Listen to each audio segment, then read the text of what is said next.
Welcome to In Focus with Silvana Pavlovska. I'm hoping you are having a good day today. We're continuing our series on the Macedonian question, and in particular, the PRESPA agreement as cultural genocide of the Macedonian national identity towards the termination of an illegal treaty, and AGM Knjiga Belgrade 2023 by Professor Dr. Igor JANNEV. Now, this segment today, today is the 26th of May, by the way, we are going to be addressing Appendix 3. It says General Assembly, RES. RES stands for Resolution 47/225, so 225. A/RES/47/225 98th plenary meeting, 8th of April, 1993. Admission of the state whose application is contained in document A/47/876 to capital S/25147 to membership in the United Nations. The General Assembly, having received the recommendation of the Security Council on the 7th of April, 1993, that the state whose application is contained in document A/47/876/S/25147 should be admitted to membership in the United Nations. Having considered the application for membership contained in document A/47, I beg your pardon, in document A/47/876/S/25147, decides to admit the state whose application is contained in document A/47/876/S/25147 to membership of the United Nations, this state being provisionally referred to for all purposes within the United Nations as the former Yugoslav Republic of Macedonia, pending settlement of the difference that has arisen over the name of the state. Okay. That was Appendix 3. That's all it was from the General Assembly referring to Resolution 47/225. Moving on to Appendix 4 of this scholarly publication. Security Council Resolution. The title is Security Council Resolution 817 in brackets 1993, adopted by the Security Council at its 3,196th meeting on the 7th of April, 1993.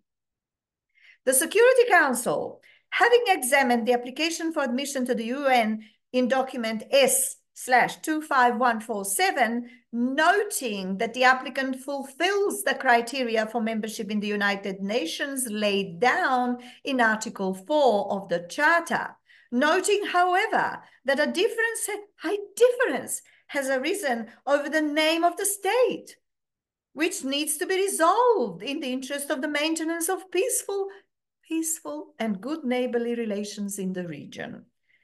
This document is from the Security Council of the United Nations. Yes. Continuing on. Welcoming the readiness of the co-chairman of the steering committee of the International Conference on the former Yugoslavia at the request of the Secretary General to use their good offices to settle the above-mentioned difference and to promote confidence-building measures among the parties. Taking note of the contents of the letters contained in documents S/25541, S/25542, and S/25543 received from the parties. 1. Urges the parties to continue to cooperate with the co-chairman of the steering committee of the International Conference on the Former Yugoslavia in order to arrive at a speedy settlement of their difference. 2, recommends to the General Assembly that the state whose application is contained in document S/25147 be admitted to membership in the United Nations, this state being provisionally referred to for all purposes within the United Nations as the, in quotes, the former Yugoslav Republic of Macedonia, end of quote, pending settlement of the difference that has arisen over the name of the state. Number 3, requests the Secretary General to report to the Council on the outcome of the initiative taken by the co-chairman of the Steering Committee of the International Conference on the Former Yugoslavia. That was Appendix 4, I beg your pardon. It was 4. Appendix 5, Security Council, Resolution 845, 1993, 18th of June, 1993, adopted by the Security Council at its 3,243rd meeting on the 18th of June, 1993. The Security Council, recalling its Resolution 817, 1993 on the 7th of April, 1993, in which it urged Greece and the former Yugoslav Republic of Macedonia to continue to cooperate with the co-chairman of the Steering Committee of the International Conference on the Former Yugoslavia in order to arrive at a speedy settlement of their difference.